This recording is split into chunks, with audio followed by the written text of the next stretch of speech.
주님의 살과 피란 제목으로 말씀을 나누고요. 오늘 이어서 또 귀한 성례식, 선창식을 이렇게 진행하도록 하겠습니다. 26절에 그들이 먹을 때에 예수께서 떡을 가지사 축복하시고 떼어 제자들에게 주시며 이르시되 받아서 먹으라, 이것은 내 몸이니라 하시고 나옵니다. 이 최후의 만찬이 있었을 때는 유월절이었습니다. 유월절이라고 하는 것은 이스라엘 백성들이 그토록 400년 동안 고통을 당했던 이집트 애굽 땅에서 모세를 지도자로 삼아서 탈출하고 나와서 하나님께 감사로 드렸던 그런 절기였습니다. 그때 이집트 애굽에서 탈출할 때 너무 급하게 탈출한 나머지 갖고 오는 것이 별로 없었습니다. 물론 많은 거 갖고 오긴 했지만은 급하게 와야 됐기 때문에 준비할 것이 많이 없었습니다. 떡 같은 것도 반죽만 갖고 나왔죠. 그래서 누룩이 없는 무교병을 그들이 만들어서 광야에서 먹으면서 하나님께서 구원해 주신 것에 대해서 감사하고 찬양했던 그런 절기인 것입니다. 바로 그 유월절에, 그렇기 때문에 유월절에는 항상 양을 잡았습니다. 양을 잡는 것이 그 유월절의 특징이었는데, 예수님께서 이 유월절 이 시기에 친히 예수님께 십자가에 돌아가시면서 십자가를 지시면서 친히 피를 흘리시면서 유월절에 어린 양이 되셨다 한다는 것을 우리가 이 전체 맥락을 통해서 우리가 찾아볼 수가 있습니다. 이들이 유월절 식사를 하고 있었습니다. 식사를 하고 있고 먹을 때 예수님께서 떡을 들어서 축복하시고 기도를 하시고 떼어서 주시기 시작했습니다. 그들이 먹을 때 예수님께서 떡을 가지사 축복하시고 요 사이에 어떤 것이 있느라고 본다고 한다면 어떤 것이 있는지 한번 살펴보면은 옛 만찬과 새 만찬의 경계가 됐다, 이렇게 보시면 될 것 같습니다.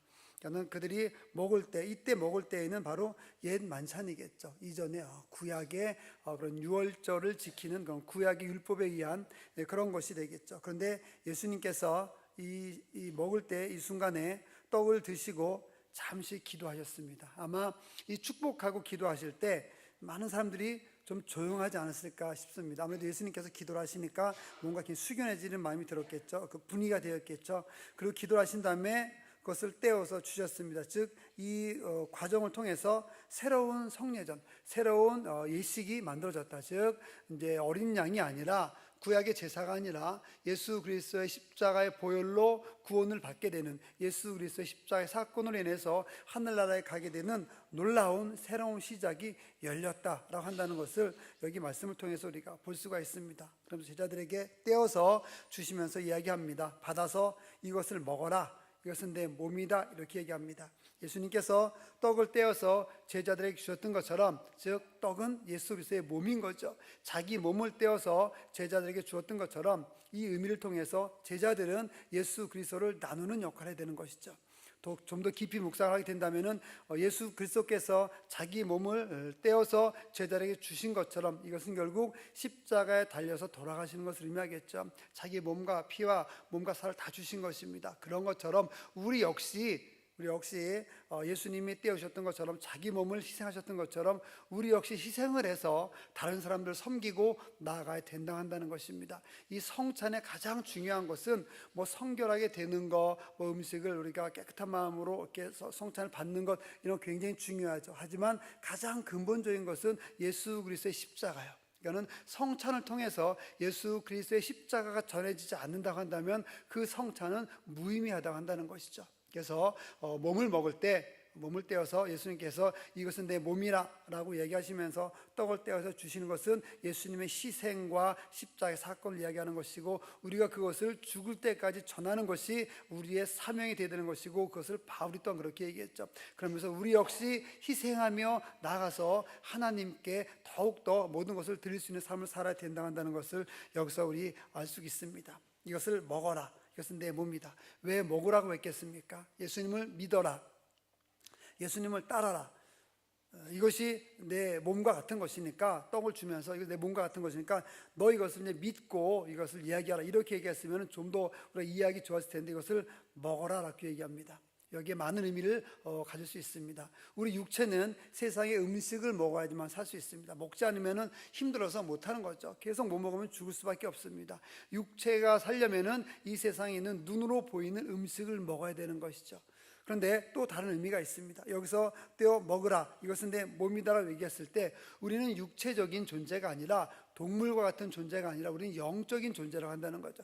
영적인 존재이기 때문에 우리 몸이 살려면은 눈으로 보이는 음식을 먹어야 되지만은 우리가 영적인 존재이기 때문에 영적으로 살려면은 영의 음식을 먹어야 된다 한다는 거예요. 그 영의 음식이 바로 예수 그리스도라고 한다는 거죠. 우리가 음식을 배고프다고 해서 아무리 음식을 봐서 배부르지 않습니다. 지금 TV에 먹는 거 굉장히 많이 나오죠. 뭐 너무나 먹음직스럽게 먹는 사람을 이렇게 TV에서 보면은 우리도 막 먹고 싶은 그런 충동이 있지 않습니까? 그거 본다 해서 내 배부르지 않습니다. 음식을 맛있게 먹는 걸 본다고 해서 맛있는 음식이 있고 이 앞에 맛있는 음식이 있어서 이게 정말 맛있겠구나, 냄새도 좋네, 이거 먹으면 내가 건강해지겠네, 이렇게 생각해서 보고만 있으면은 그것은 내 몸의 에너지가 되지 않습니다. 마찬가지죠. 성경이 좋은 말씀인 걸 알아요. 성경대로 살면은 축복을 받고, 성경대로 살면은 믿음을 키울 수 있고, 성경 말씀대로 살면은 하나님께 가야 되는 건 알아요. 근데 그것만 가지고는 부족하다고 한다는 거죠. 그 말씀이 내 안에 들어와서 내가 그 말씀을 가지고 정말 행동을 해야지만 그것이 내가 하나님을 사랑하는 것이 되고 내 안에 힘이 되는 것이고 내 영적인 힘이 되는 것이죠. 그렇기 때문에 예수를 그냥 믿는 것만이 아니라 예수를 믿는다고 하는 것의 기본적인 중요한 뜻은 예수 그리스도를 먹는다고 한다는 거예요. 먹어서 그것이 내 몸에 살이 되는 거죠. 음식을 먹으면은 그 음식이 내 몸에 들어와서 분해가 돼가지고 그것이 정말 에너지가 돼가지고 피를 따라서 혈관을 따라서 온몸의 구석구석에 전달되어지고 내가 팔을 들 수도 있게 되고 내가 눈을 뜰 수도 있게 되고 내가 바라볼 수도 있게 되고 내가 걸어갈 수도 있게 되고 내가 누가 이야기할 수 있게 되고 이런 에너지를 제공하는 것처럼 예수 그리스도를 먹게 되면, 예수 그리스도가 내 안에 계시게 되면, 예수 그리스도께서 생각하는 것과 내 생각이 같게 되면은 내 안에 예수님이 들어오게 돼서 그래서 내가 하나님의 뜻대로 살 수 있다라고 한다는 것을 여기서 우리가 알 수 있다 한다는 것이죠. 그런 의미에서 예수 그리스도를 먹어야만 되는 것입니다. 음식을 본다고 배부르지 않습니다. 오히려 더 갈증만 생깁니다. 여러분 교회 나와서 그냥 찬양하고 예배하고 말씀 들어서 저 말씀 좋네 이렇게 생각하는 것만 가지고는 갈증이 더 생겨요. 목사가 얘기했을 때 좋은 말인 것 같고 성경을 보니까는 이게 참 좋은 말인 것 같은데 이게 참 괜찮은 말이네 이렇게 생각하고 나가면은 나가는 순간 갈증이 되는 거예요. 왜? 그렇게 못 사니까. 설교대로 살고 말씀을 읽은 대로 살게 되면은 그것이 내 안에 몸처럼 내 안에 피처럼 살게 되면은 그것의 갈증을 없어지게 되고 갈증이 사라지게 되는 거죠. 여러분 그런 의미에서 예수 그리스도께서 얘기하신 이것을 먹으라라고 한다는 것은 예수님의 삶이 내 삶이 되도록 그렇게 살아가야 된다 한다는 것을 이야기하고 있습니다. 그래서 그것을 먹는 것입니다. 여러분 보지만 말고 예배 보지 말고 예배를 하셔야 되는 거죠. 예배를 어떻게 하는지 보는 것이 아니라 내가 예배 안에 들어가서 예배를 진정으로 하나님께 드리는 것이죠. 동물들은 배부르면 그만입니다. 동물들은 배부르면 더 먹지 않습니다. 사람은 배가 부르다고 행복하지 않습니다. 배가 부르다고 만족하지도 않습니다. 배가 부르지만 내가 뭐 만족한 것 같지만 세상적으로 모든 것이 있어서 만족한 것 같지만 영적으로 만족하지 않으면 계속해서 갈증을 느끼게 되는 거죠. 그런 사람들에게 오늘 성례의식 선천식을 통해서 주님께서 하시는 말씀은 예수 그리스도를 먹으라고 한다는 것입니다. 여러분 예수님을 먹을 수 있는 예수님의 삶을 여러분의 삶으로 완전히 대치시킬 수 있는 그런 삶을 살 수 있기를 주님의 이름으로 축원을 드립니다. 27절에 또 잔을 가지사 감사 기도하시고 그들에게 주시며 이르시되 너희가 다 이것을 마셔라. 28절 이것은 죄의 사함을 얻게 하려 하고 많은 사람, 어떤 한 사람이 아니죠, 모든 사람이에요. 모든 인류를 위하여서 흘리는 바 곧 나의 피 언약의 피다 이렇게 얘기합니다. 예수님께서 잔을 가지셔 이야기하시면서 여기서 마시라 라고 이렇게 이야기합니다. 먹는 것과 마시는 것 마찬가지입니다. 이것을 마시게 되면 그냥 보는 것이 아니라 마시게 되면은 너희가 하나님의 큰 사랑을 받고 즉 언약의 피, 내가 너를 인도해 주시고 너를 천국으로 데려가겠다고 하는 그 약속, 그 언약을 내가 지키겠다 이런 의미가 되는 거죠. 여러분 세상 사람들은 많은 것을 찾기도 하고요, 많은 것을 따라 살기도 하는 거죠. 이런 말씀 이런 것입니다.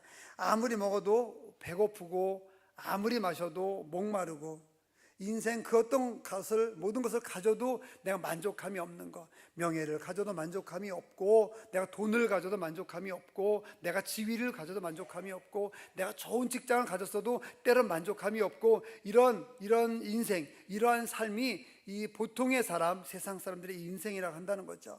그런 사람들에게 이야기하는 것입니다. 그것만 가지고는 만족해서는 안 된다고 한다는 거예요. 너희가 갖고 있는 것, 너희가 지금 원하는 것, 이런 것만 가지고 너희가 만족해서는 안 된다고 한다는 것이죠. 그런 것은 진정한 만족을 줄 수 없다, 이렇게 예수님께서 얘기해 주시는 것입니다. 그러면서 내 살을 먹어라, 내 피를 마셔라 하는 이런 것이죠. 너가 내 안에 거하면, 이렇게 얘기하는 것입니다. 즉 예수님이 생각하시는 것을 내가 생각하게 되고, 예수님이 원하는 것을 내가 원하는 것이 되고, 예수님이 바라보는 것이 내가 바라보는 것이 되고, 예수님의 목표가 나의 목표가 되고, 예수님의 비전이 나의 비전이 되고, 예수님의 꿈이 나의 꿈이 되는 그런 삶을 사는 것이 예수 그리스도를 먹는 것이고 예수 그리스도를 마시는 것이라고 예수님께서 이야기하고 계시는 것입니다.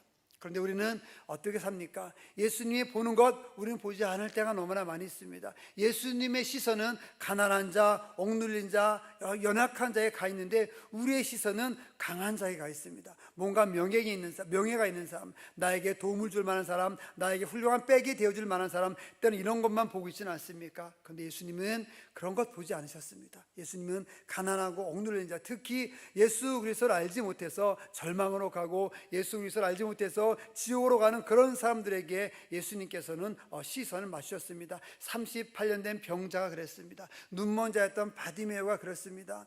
간음해서 잡혀온 여자에게 아무도 그를 돌봐줄 수 없었고 표현해줄 수 없었고 돌을 들어서 그를 죽이려고 준비하고 있었던 그런 간음한 여인에게 예수 그리스도께서는 시선이 있었습니다. 우리의 시선은 어디에 있는지 한번 생각해 보시기 바랍니다. 나에겐 좋은 것만 있는지, 나를 도와줄 사람, 나에게 정말 명예를 줄 사람, 나에게 내가 힘든 나의 삶을 해결해 줄 사람, 그런 사람들에게만 우리의 눈이 있는 것은 아닌지. 그렇다고 한다면 오늘 예수님을 먹으셔야 되는 거죠. 오늘 예수님 마셔야 되는 것입니다. 그래서 예수님이 보는 그곳을 우리가 볼 수 있는 삶을 살 수 있어야 된다 한다는 거죠. 그것이 우리가 성찬을 통해서 예수 그리스도의 살을 먹고 예수 그리스도의 피를 마시고 하는 그런 의미에게 담겨져 있는 귀한 뜻이라고 우리가 할 수 있는 것입니다. 바로 그런 의미에서 예수님께서 먹으라고 하고 마시라고 하고 그렇게 얘기했습니다. 예수님을 믿는다는 것은 그냥 단순히 입술로 내가 예수님을 믿습니다, 예수님을 사랑합니다, 이렇게 얘기하는 것 결코 아닙니다. 우리가 기도하지 않습니까? 예배 때마다 기도하고, 또 금요 기도회 때도 기도하고, 새벽 예배 때도 기도하고, 또 가정에서도 기도하고, 필요할 때마다 기도합니다. 하나님을 사랑합니다. 하나님, 제가 다른 사람을 사랑해 주시옵소서 라고 기도했으면은 그 사랑에 목숨을 걸어야 되는 거죠. 내가 기분 나쁘다고 사랑하다 그만두고, 내가 기분 나쁘다고 그 사람을 섬겨야 되는데 안 섬기고, 그 안 섬길 만한 조건, 사랑하지 않을 만한 조건을 찾으려면 너무나 많습니다. 저 사람이 그냥 밉고 얄밉고, 때는 먹는 것도 밉고, 때는 걸어가는 것도 밉고, 너무나 미우면 그 사람이 기도 잘하는 것도 미워요. 너무나 미우면 그 사람이 성경 일독했다고 얘기하는 것조차도 밉다고요. 여러분, 사랑한다고 얘기하면은 내 형편과 내 환경과 나의 컨디션과 전혀 상관없이 무조건 사랑해야 되는 거죠. 그게 참된 기도로 이어지는 삶인 거고요. 그게 예수님을 먹은 거고, 그게 예수님을 마신 거죠. 근데 우리는 그렇게 하지 못할 때가 얼마나 많은지 모릅니다. 저 또한 마찬가지입니다. 그렇기 때문에 이 연약한 우리들을 위해서, 연약한 저와 여러분을 위해서 예수님께서 이 땅에 오신 것이죠. 여러분, 예수님의 살과 피를 먹고 마시면서 여러분의 생각과 여러분의 의지와 여러분의 뜻이 여러분의 뜻대로 사는 것이 아니라 하나님의 뜻대로, 성경에 말씀하시는 주님의 뜻대로 그 모든 것을 바꾸고 변화시켜 나갈 수 있는 그런 삶을 살 수 있게 되기를 주님의 이름으로 다시 한번 축원을 드립니다. 이것이 쉽진 않겠죠. 이것은 굉장히 어려운 것일 수 있습니다. 하지만 우리의 연약함도, 우리의 이런 어려움도 분명히 주님께서 아시거든요. 그렇기 때문에 계속 기도하고 나아가면은 우리가 그러한 삶을 살 수 있도록 하나님께서 함께하여 주신다는 것입니다. 예수님께서 여기서 이야기하셨습니다. 떡을 떼시고 축복하시고 기도하시고 먹어라, 내 몸이다. 또는 잔을 가지시고 감사 기도하시고 주시면서 마셔라, 이렇게 얘기합니다. 이것은 나의 피, 곧 언약의 피다. 내가 너희를 지켜주겠다고, 내가 너희를 천국에 데려가겠다고 약속한 그 바로 언약의 피다, 이렇게 얘기합니다. 그것은 예수님께서 십자가의 고난 앞두고 유언처럼 얘기하신 것입니다. 여러분, 유언의 효력은 언제 발생합니까? 여러분이 만약에 자녀들을 위해서, 야 자녀야, 큰아들아, 내 딸아, 아들아, 내가 이것을 너에게 이 재산을 주겠다, 아들에게는 이만큼 주고 딸에 이만큼 주겠다 약속했어요. 그 효력이 언제 발생합니까? 여러분이 죽어야 돼요. 죽지 않으면 발생하지 않습니다. 죽어야지만 발생되는 유언인 거죠. 예수 그리스도께서 마셔라, 먹어라, 언약의 피다. 내가 너를 위해서 십자가 달려 죽을 것이다. 넌 나를 믿으면 천국 가고 영원히 하늘나라에 갈 거다 라고 하나님께서 약속해 주셨어요. 말씀해 주셨어요. 근데 이 말씀이 이루어지려면 어떤 일이 있어야 돼요? 예수 그리스도께서 죽으셔야 되는 거예요. 그래서 그 언약의 피, 그 약속, 그 언약을 지키기 위해서 예수 그리스도께서 십자가에 달려서 돌아가신 것이죠. 바로 그 십자가에 달려 돌아가신 사건으로 인해서 우리가 새로움을 얻고 언약에 동참하게 되고 하늘나라에 가게 될 수 있는 소망을 갖게 된 것이죠. 여러분, 예수 그리스도께 죽으심으로 이 언약이, 이 약속이 우리에게, 여러분과 저에게 실현됐다 한다는 사실을 꼭 기억하시길 바랍니다. 바로 이런 것들을 통해서 우리가 이 성찬을 통해서 하나님을 더욱더 깊이 사랑할 수 있습니다. 한 가지 더 말씀을 드리고 성찬을 진행하도록 하겠습니다. 이 성찬에서 가장 중요한 것이 있습니다. 성찬에서 가장 중요한 것, 처음 말씀드린 것처럼 바로 예수 그리스도를 전하는 것입니다. 이 성찬을 통해서 예수 그리스도가 전해지지 않는다고 한다면 성찬은 큰 의미가 없는 것이죠. 29절에 보면 그러나 너희에게 이르노니 내가 포도나무에서 난 것을 이제부터 내 아버지의 나라에서 새 것으로 너희와 함께 마시는 날까지 마시지 아니하리라 하시니라 이렇게 얘기합니다. 예수님께서 이 성찬을 친히 제정하고 친히 실행을 하시고 그 다음에 제자들에게 이야기하면서 나중에 장차 천국에서 하늘나라에서 다시 이러한 아름다운 예식이 있을 거다 이렇게 이야기를 하십니다. 바로 29절이 그런 의미인 것입니다. 그래서 우리는 이것을 통해서 이 성찬을 통해서 예수 그리스도 십자가의 사건을, 예수 그리스도의 피를, 예수 그리스도께서 우리를 구원해 주기 위해서 이 땅에 오셔서 고난받으시고 십자가 달리시고 돌아가시고 부활하셨다 한다는 것을 영원토록 평생토록 전해야 되는 것이 이 성찬의 진정한 의미와 목적인 것입니다. 이렇게 성찬하시고 예수님께서 이야기를 하시고 마지막에 이에 그들이 찬미하고 감람산으로 나아갔다 했습니다. 아름다운 성찬을 하고 정말 제자들이 다 이때까지 이해하진 못했지만은 정말 은혜로운 성찬을 하고 예수님께서는 감람산으로 나아가는 것을 여기서 볼 수가 있습니다. 어떤 생각을 했을까요? 성찬을 하고 성만찬을 하고 그들이 그 집을 떠나서 찬송을 하면서 찬송가를 부르면서 찬미하면서 감람산으로 나아갔습니다. 아마 많은 사람들이 있는 곳을 떠나서 이 성만찬은 모든 사람들에게 한 것이 아니라 제자들 소수의 사람만 가지고 했던 것이 성찬이었죠. 그래서 성찬을 하고 찬미하면서 감람산으로 올라가면서 아마 많은 생각을 했을 것 같습니다.